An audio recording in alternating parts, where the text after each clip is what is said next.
Welcome, seekers of the unseen, to Beyond the Veil. I'm Alura, your guide through the delicate threads that separate our everyday world from the hidden realms. Tonight, we dive deeper than ever, discovering not just one ancient practice, but its many relatives spread across communities descended from Africa. It's a network of old spirits helped by the harsh times of slavery, uprisings, and unbreakable strength. We'll look at every type, their shared and twisted histories, and how they overlap and differ in the well-known people who followed these pathways. But step lightly, these are active secrets, alive with energy that goes beyond the ordinary. Feel your heartbeat match the distant drums. Spirits are paying attention. Let's begin.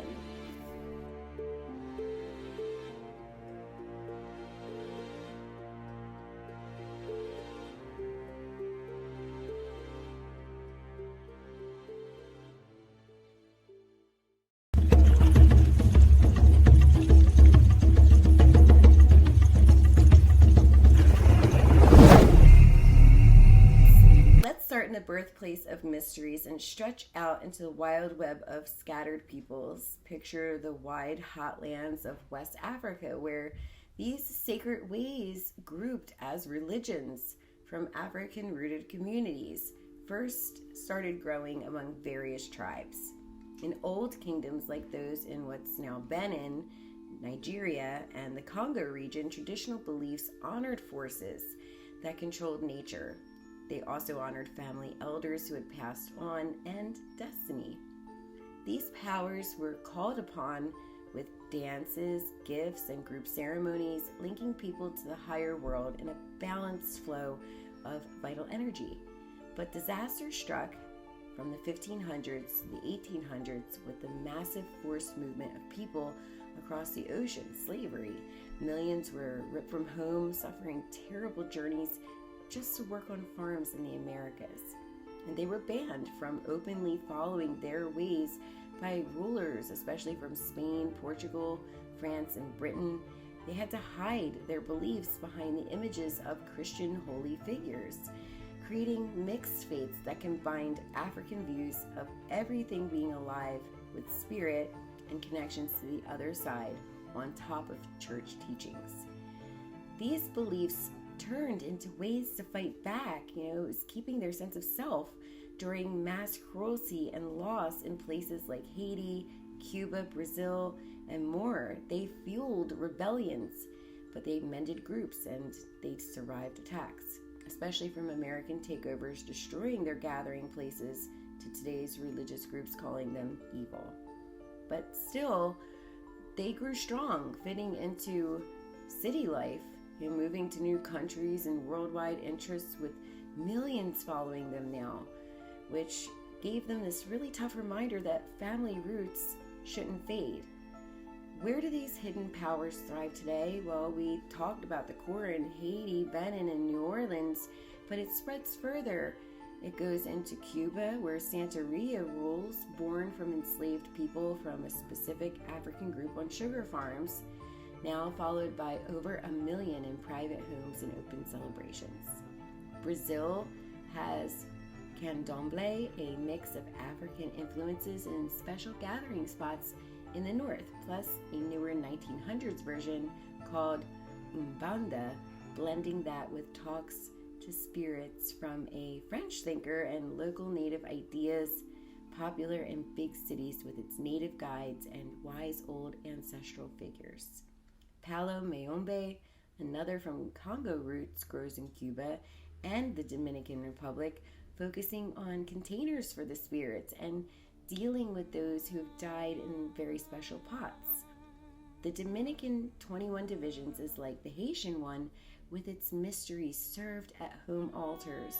Obeah spreads through English-speaking islands like Jamaica, Trinidad, and the Bahamas, using things like plants and charms and spirit help, and it's often done alone and kind of viewed with fear. In Suriname, Winti pulls from other West African ways like honoring wind-like spirits and lively dances. Quimbanda, a Brazilian offshoot, explores shadowy street figures of choices and wants. Abukua in Cuba keeps male-only secret groups from a river area in Africa. And even Rastafari, a Jamaican movement from the 1930s, mixes African soul with Bible stories, seeing an Ethiopian leader as being holy. From shops in Miami selling supplies to groups in London from moved families, these ways change. It's like wandering energies without limits and sharing secrets with any listener. But let's just take a minute here to kind of relate to the path, revealing what makes them each special.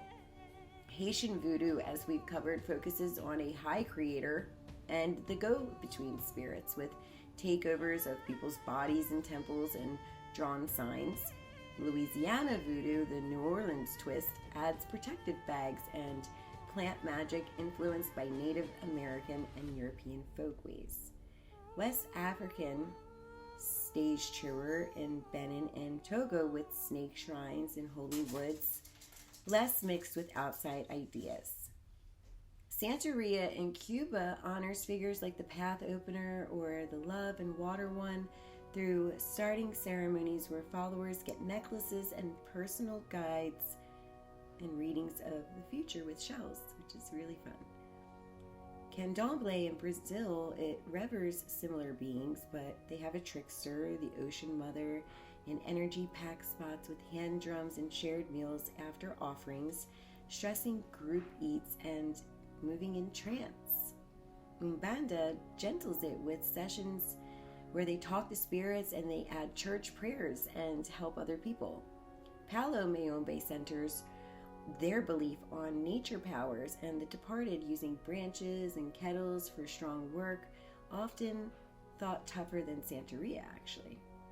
The 21 Divisions splits its figures into groups like Native or African with body takeovers like Haitian Voodoo. Obeah, more a skill than a full belief, actually uses experts for shields or harms with plants and items. Winti blends nature beings with Christian bits and escaped slave settlements, which is really awesome, but Quimbanda calls on choice makers for the real world, sometimes payback, tasks at crossings. Abukua, the Cuban Brotherhood, uses beats and animal symbols for joining rites. Rastafari itself, separate but kind of linked, pushed natural life, plant rituals, and group drumming, seeing Africa as the promised land. But how do these holy paths stack up? Deep down, they're all there to see the world as full of life. Everything hums with energy from water's old family members tied to a core force, a vital spark, just with different names. Mixing unites them, African powers dressed as saints, Haitian Voodoo's gatekeeper as a key, holding in a holy man, and Santeria's disease healer as a beggar saint. Candomblé's white one as the Son of God, which sounds familiar in Christianity. Ceremonies also match. There's beats and taking over the body, and even in Santeria, Umbanda, gifts that come along to feed the energy. Sacrifices in Santeria go into packages, and there's future telling, and it shows the future in shells, which is common, and there are special boards that are African rooted too, even with chicken bones too. Group ties come about fixing hurts and connecting them, writing flows to heal problems and even bring good luck. But differences hint at local flavors. I think it's kind of centralized where they're at. Haitian Voodoo is hot sideshows, revolution anger, while Santeria's graceful figures fit island style, and Candomblé's beings stress Earth's turns in big lands. Umbanda adds ghost talks for modern times. Palo Mayombe dives more into past dead than Haitian Voodoo's fun death spirits, and Obeah has no strict leaders. It's kind of more solo than Candomblé's group spots. Rastafari stands out with its savior focus, less on body takeovers, but more on fair society.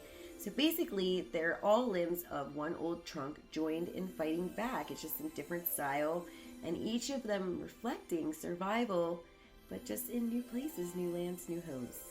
These paths are relatives and aren't standalone puzzles. They sway in the dim of a bigger belief, and it's really clever how it all comes together. But so far we've noted Haitian Voodoo's top maker and messengers, but across scattered groups the holy shows up alike but one of a kind, and the go-betweens in Santeria and Candomblé as runners for the all-maker, nature strengths in Palo Mayombe as wild powers, native helpers in Mbanda, and land guides.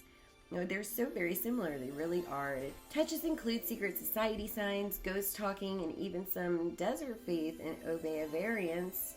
But you have to watch for hidden depths. There are closed groups like Haitian Voodoo's Night Watchers or Abakua's Brothers who keep order through evening ways.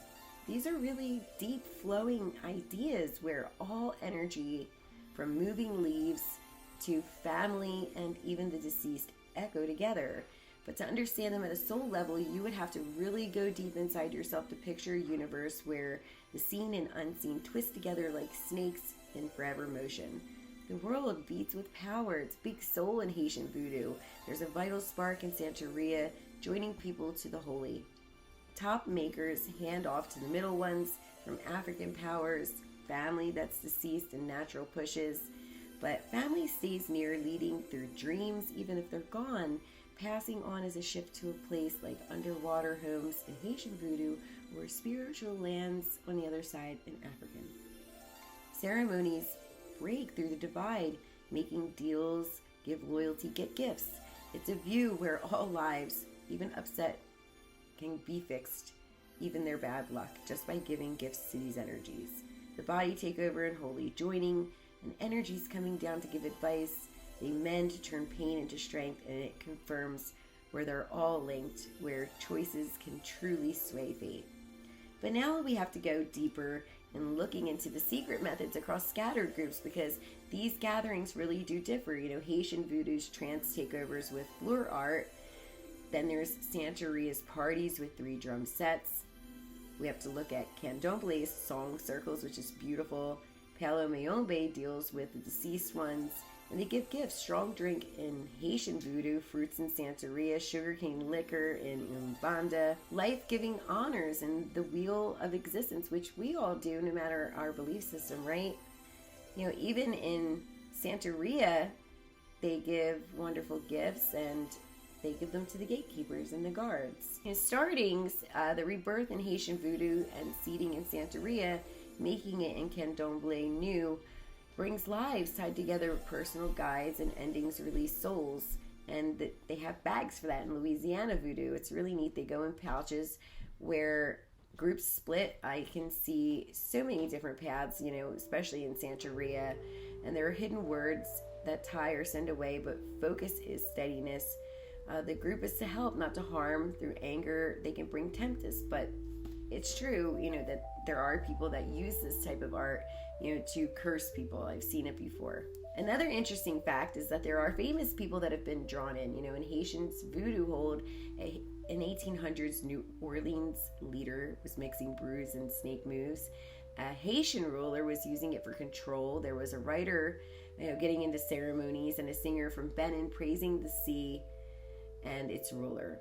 Santeria also pulls stars. There's a salsa queen tied to the love of the river, a TV actor calling the healer, and a rapper offering for the ocean. Singers like 2 Latin idols as full members, and a hip-hop artist mixing praises, and a piano player as a believer. Candomblé claims a musician who became a leader, a dancer that's digging deep, a respected guide woman, and Mbanda has artists like a drummer. Palo Mayombe whispers of Cuban beat makers, even close ones, soul singers using river images. A movie tough guy is said to follow Palo Mayombe. These people link into these realms, shining the scattered groups and keeping that lasting glow through their fame. So let's talk about some of these well-known celebrities and public figures who have openly practiced or been initiated into or drawn inspiration from these African religions like Voodoo and Santeria, Candomblé, Mbanda, and Palo Mayombe, or any of the related traditions.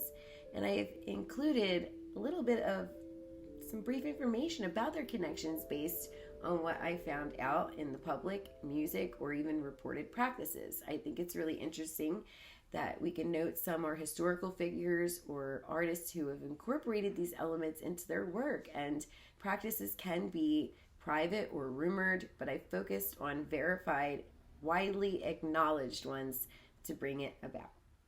So if you didn't know, Beyonce incorporates Santeria and Yoruba inspired imagery in a lot of her music and visuals, like in her album Lemonade, which had references to Ocean, a deity of love and rivers.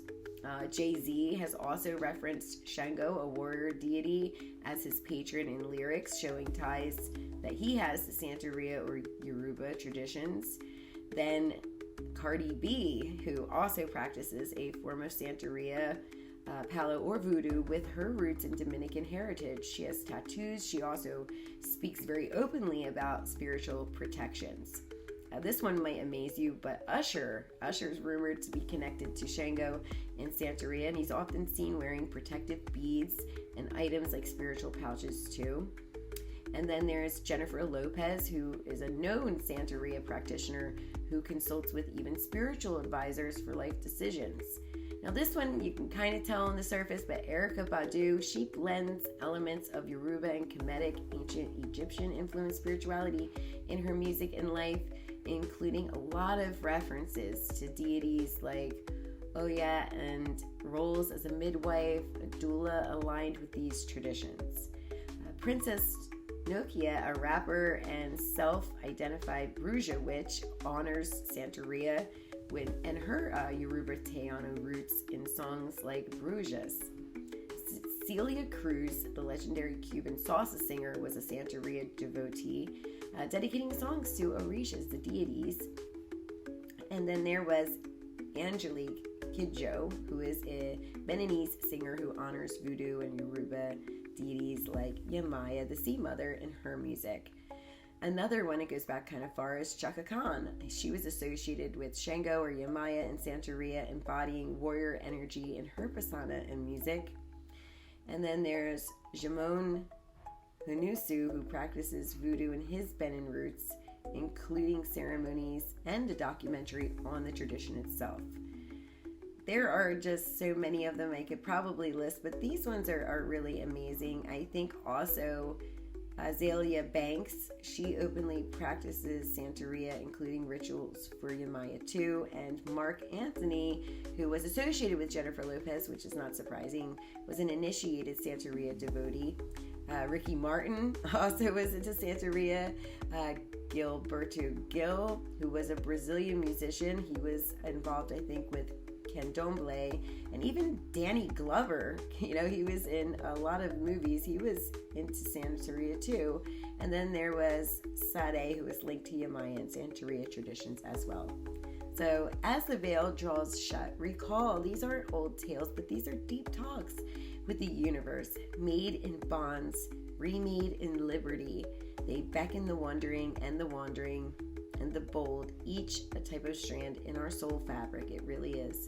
And if their tug reaches you and the mind hints, gives you a little bit in the night as it murmurs, just remember that voodoo is a part of many different belief systems and hidden underground or even out in the open for many.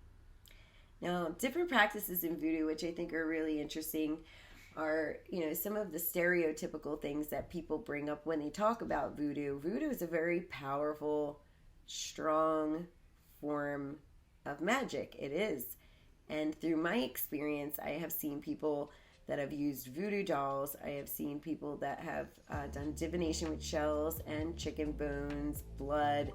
And I know that there have been a lot of people that have crossed the boundaries where you're supposed to use magic to never harm anybody. But there are people out there today, especially with how they want success, with how they want their competitors out of the way, and how they want money even to do these types of spells. They will go, above and beyond to cross over into those darker, shadowy places to do spells and curses on others, that they're paid to put them on, or that might be in their way, or even, blocking their own success. And that's just not a very good thing to do, because it's going against the universal laws, and we know that karma always comes back on you.